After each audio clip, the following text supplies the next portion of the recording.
গণঅভ্যুত্থানের মুখে ভারতে পালিয়ে যাওয়া আওয়ামী লীগ সভাপতি শেখ হাসিনা গতকাল বুধবার রাত ৯টায় ভাষণ দেবেন বলে জানিয়েছেন। তবে ভাষণ দেওয়া হলে রাজধানীর ধানমন্ডি ৩২ নম্বরে অবস্থিত শেখ মুজিবুর রহমানের বাড়ি অর্থাৎ শেখ হাসিনার বাবার বাড়ি গুড়িয়ে দেওয়ার ঘোষণা দিয়েছেন অনেকেই।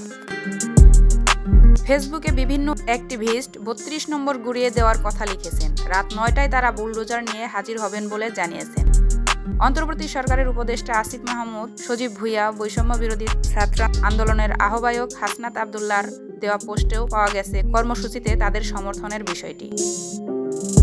পিনাকি তার ভেরিফাইড ফেসবুক পেজে দেওয়া পোস্টে লিখেছেন, বুলডোজার পাওয়া যায়নি তো কি হয়েছে, হাতুড়ি শাবল গাইতে নিয়ে আসুন, ধানমন্ডি ৩২ নম্বরে আসুন, ইতিহাসের দায় মোচন করতে আসুন, ফ্যাসিবাদীদের আঁতুড়ঘর নিশ্চিহ্ন করতে আসুন, গান গাইতে গাইতে আসুন, স্লোগান দিতে দিতে আসুন, সন্তানের হাত ধরে আসুন, প্রেমিক প্রেমিকাকে সাথে নিয়ে আসুন, মুখে হাসি আর বুকে প্রতিরোধের আগুন নিয়ে আসুন, ফ্যাসিবাদীদের ধ্বংসস্তূপের উপরে ছাত্র জনতার বিজয় নিশান উড়াতে আসুন। আজ রাত ৯টায় ইতিহাস রচিত হোক। আবু সাইদ মুগ্ধরাও আসবে আপনাদের দেখানো পথে।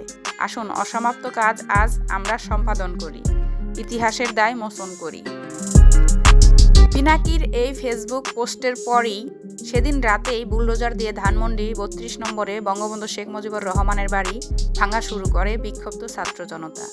এর আগে বাড়িটিতে জড়ো হয়ে ভাঙচুর করে আগুন দেওয়া হয়। রাত 11:30টার দিকে বাড়িটিতে ধাউ ধাউ করে আগুন জ্বলতে দেখা যায়।